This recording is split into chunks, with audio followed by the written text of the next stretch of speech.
दोस्तों, हाल ही में न्यूज आई थी कि भारत ने नॉर्थ कोरिया में अपनी एम्बेसी को दोबारा चालू कर दिया है। कोविड-19 के दौरान एम्बेसी को बंद कर दिया गया था, लेकिन अब 3 साल के बाद भारत ने नॉर्थ कोरिया के साथ डिप्लोमेटिक रिलेशंस की शुरुआत कर दी है और कहा जा रहा है कि दोनों के बीच अब व्यापार में भी इजाफा होगा। लेकिन नॉर्थ कोरिया के साथ बड़े लेवल पर ट्रेड करना भारत के लिए इतना आसान नहीं होने वाला है, क्योंकि नॉर्थ कोरिया अमेरिका और जापान को अपना दुश्मन मानता है, जबकि भारत की जापान और अमेरिका के साथ अच्छी दोस्ती है। ऐसे में दोनों देश भारत के फैसले पर नाराजगी जाहिर कर सकते हैं। इसके अलावा नॉर्थ कोरिया के नियम और कानून इतने अजीबोगरीब और अटपटे हैं कि भारत के लिए उनके साथ डील करना अपने आप में किसी चुनौती से कम नहीं है। नॉर्थ कोरिया के supreme leader Kim Jong Un का आदेश देश में एक नियम की तरह लागू हो जाता है। किम जोंग उन के बारे में तो आप सभी ने काफी कुछ सुन रखा होगा। वो एक सनकी तानाशाह है। उसका जब मन करे जिसको मारने की मर्जी हो उसको गोली से उड़ा देता है। हर साल वो अपने न्यूक्लियर वेपन्स की संख्या भी बढ़ाता जा रहा है, जिसकी वजह से अमेरिका जैसे देश भी नॉर्थ कोरिया से खौफ खाते हैं। लेकिन असल में नॉर्थ कोरिया इससे भी कहीं ज्यादा अजीब और अटपटा है। नॉर्थ कोरिया के रूल्स इतने स्ट्रिक्ट और वियर्ड हैं कि उन्हें सुनकर आपको हंसी भी आएगी और इस देश के लोगों पर तरस भी आएगा। साथ ही आप खुद को खुशकिस्मत समझेंगे कि आपका जन्म नॉर्थ कोरिया में नहीं हुआ। ऐसा हम क्यों कह रहे हैं, ये तो वीडियो देखने के बाद आप खुद ही समझ जाएंगे। नॉर्थ कोरिया को दुनिया में सबसे आइसोलेटेड कंट्री माना जाता है। पूरी दुनिया में क्या हो रहा है इसके बारे में यहाँ के लोग को कोई जानकारी नहीं मिल पाती है। आज जहाँ पूरी दुनिया स्मार्ट और इंटेलिजेंट होती जा रही है, हर उम्र के लोग इंटरनेट यूज कर रहे हैं, वहीं नॉर्थ कोरिया में आम लोग इंटरनेट यूज ही नहीं कर सकते। यहाँ पर सिर्फ गवर्नमेंट ऑफिशियल्स ही इंटरनेट यूज कर सकते हैं। और कुछ साइबर कैफेज सरकार ने बना रखे हैं, लेकिन उन्हें इस्तेमाल करने से पहले आपको सरकार से परमिशन लेनी पड़ती है और बताना पड़ता है कि आपको इंटरनेट क्यों इस्तेमाल करना है। इंटरनेट पर सिर्फ 2 दर्जन वेबसाइट ही लोग ब्राउज कर सकते हैं। इसके अलावा सभी वेबसाइट्स पर पूरी तरह से बैन लगा हुआ है। इंस्टाग्राम, व्हाट्सएप, स्नैपचैट जैसे सोशल मीडिया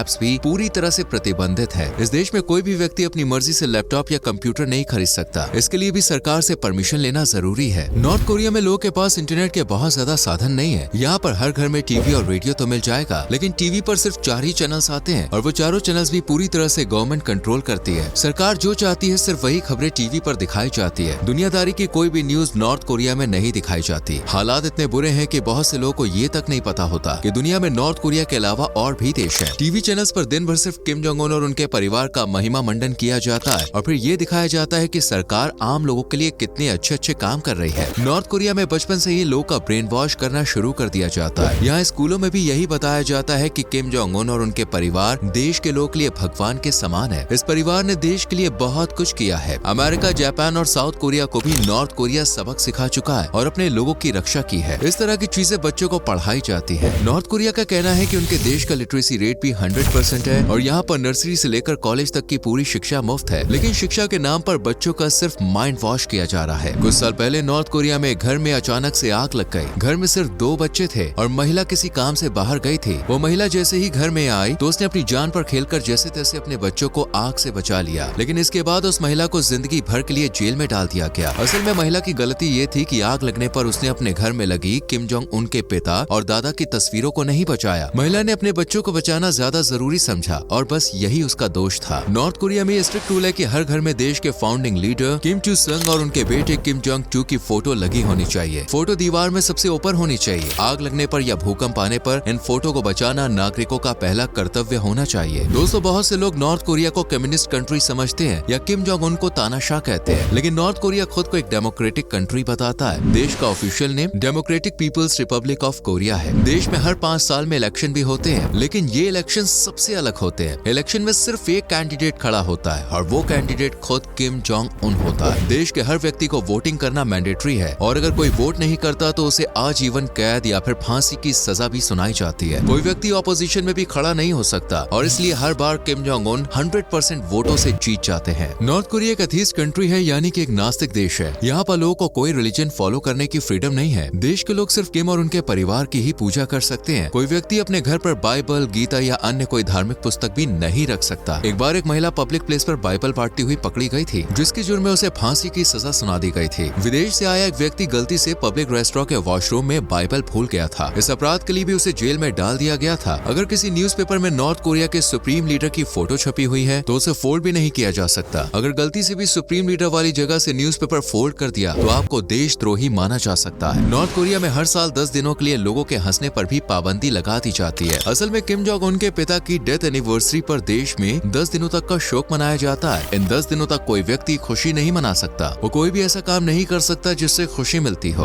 अपनी पसंद का खाना तक वो नहीं खा सकता। इसके अलावा अगर किसी के घर में कोई डेथ हो हो गई हो तो जोर से रोने की इजाजत भी नहीं है और अपने फैमिली मेंबर का कोई फ्यूनरल भी नहीं निकाल सकता। 10 दिनों का शोक खत्म होने के बाद ही फ्यूनरल निकाला जा सकता है, यानी 10 दिन तक डेड बॉडी को घर में रखना पड़ता है। दोस्तों, आज आप अपनी पसंद के अनुसार कैसे भी कपड़े पहन सकते हैं, कहीं भी आ या जा सकते हैं या फिर अपने फेवरेट गाने सुन सकते हैं, लेकिन नॉर्थ कोरिया में ऐसा नहीं है। यहाँ पर कोई व्यक्ति अपनी मर्जी से कपड़े तक नहीं पहन सकता। सरकार ने लोगों के लिए ड्रेस कोड से रिलेटेड रूल्स लागू किए हुए हैं। कोई व्यक्ति ब्लू जीन्स नहीं पहन सकता क्योंकि नॉर्थ कोरिया ब्लू कलर को कैपिटलिज्म की निशानी मानता है। इसके अलावा महिलाएं घुटनों से ऊपर की स्कर्ट नहीं पहन सकती। कोई भी व्यक्ति किम जोंग उन के कपड़ों को या हेयर स्टाइल को कॉपी नहीं कर सकता। किम जोंग उन जैसा ब्लैक कलर ओवरकोट पहनने पर भी बैन लगा हुआ है। देश के नागरिक अपनी मर्जी के हेयर स्टाइल भी नहीं रख सकते। सरकार ने पुरुषों के लिए 10 हेयर स्टाइल्स और महिलाओं के लिए 18 हेयर स्टाइल्स को मंजूरी दी हुई है। शादीशुदा महिलाएं थोड़े लंबे बाल रख सकती हैं, लेकिन अनमैरिड वीमेन को शॉर्ट हेयर्स रखना जरूरी है। देश में इन फैशन रूल्स को स्ट्रिक्टली लागू करने के लिए एक फैशन पुलिस भी मौजूद है। असल में नॉर्थ कोरिया में फॉरेन म्यूजिक सुनना या मूवीज और सीरीज देखने पर बैन है। अगर कोई गलती से भी पॉप म्यूजिक, बीटीएस या कोई विदेशी सीरीज या फिल्म देखते हुए पकड़ा जाता है तो उसे लोगों के सामने ऐसे ही मौत की सजा सुनाई जाती है। रिपोर्ट्स की माने तो पिछले साल करीब 200 यंगस्टर्स को नॉर्थ कोरिया में इसी क्राइम के लिए मौत की सजा दे दी गई थी। नॉर्थ कोरिया में कौन व्यक्ति कहाँ रहेगा और क्या काम करेगा ये भी सरकार ही तय करती है। कैपिटल सिटी प्योंगयांग में सिर्फ सरकारी ऑफिशियल्स या अमीर लोग ही रह सकते हैं, बाकी नॉर्मल लोग तो कैपिटल सिटी में एंटर भी नहीं हो सकते। लोगों का प्रोफेशन भी सरकार खुद डिसाइड करती है। हफ्ते में 7 दिन काम करने पर भी लोगों को इतनी कम सैलरी दी जाती है कि वो महीने भर का राशन भी नहीं खरीद पाए। इसलिए ज्यादातर महिलाएं एक्स्ट्रा इनकम के लिए काम करती है। इस देश में कोई भी व्यक्ति अपनी मर्जी से एक शहर से दूसरे शहर नहीं जा सकता है। नॉर्थ कोरिया में 3 जनरेशन रूल भी लागू है दोस्तों, यानी अगर कोई व्यक्ति क्राइम करता है तो इसकी सजा सिर्फ उसे नहीं मिलेगी बल्कि उसकी 3 पीढ़ियों को सजा दी जाएगी। क्राइम करने वाले को तो सीधा मौत के घाट उतार दिया जाएगा और उसके माता पिता और बच्चों को जिंदगी भर के लिए जेल में डाल दिया जाएगा। नॉर्थ कोरिया की जेल में 2.5 लाख से ज्यादा लोग उम्र कैद की सजा काट रहे हैं और उन कैदियों से माइंस में जबरदस्ती 15-16 घंटे तक काम कराया जाता है। इस देश के लोग अपनी मर्जी से कार तक नहीं रख सकते। इंटरनेशनल कॉल्स करने के जुर्म में भी किसी को तोप से उड़ाया जा सकता है। यहाँ पर बास्केटबॉल खेलना लोगों को पसंद है, लेकिन इस खेल के भी नॉर्थ कोरिया ने अपने अलग रूल्स बनाए हुए हैं। यहाँ पर सभी लोग को अपना मल यानी पॉटी कलेक्ट करनी होती है। हर साल व्यक्ति को 100 किलो वेस्ट सरकार को जमा करना होता है क्योंकि ह्यूमन वेस्ट से ही यहाँ पर खाद और फर्टिलाइजर्स बनाए जाते हैं। दोस्तों, आप शायद सोच रहे होंगे कि अगर देश में रूल्स इतने घटिया और वाहियात हैं तो लोग यहाँ से भाग क्यों नहीं जाते। असल में नॉर्थ कोरिया से भागना भी आसान नहीं है। यहाँ से भागना मतलब खुद अपनी मौत को बुलावा देने जैसा है। देश के बॉर्डर पर हर समय हाई फोर्स तैनात रहती है। अगर आर्मी ने किसी व्यक्ति को बाहर भागते हुए देख लिया तो उसे वहीं पर गोलियों से भून दिया जाता है और उसके परिवार को जेल में डाल दिया जाता है। अगर कोई भागकर साउथ कोरिया के बॉर्डर तक पहुंचने में कामयाब हो गया तो वो सेफ है, लेकिन अगर चीन के सैनिकों ने भी उसे पकड़ लिया तो उसे वापस नॉर्थ कोरिया को सौंप दिया जाता है। दोस्तों, आज पूरी दुनिया में 2025 चल रहा है। दुनिया 21st सेंचुरी में जी रही है, लेकिन नॉर्थ कोरिया में अभी फिलहाल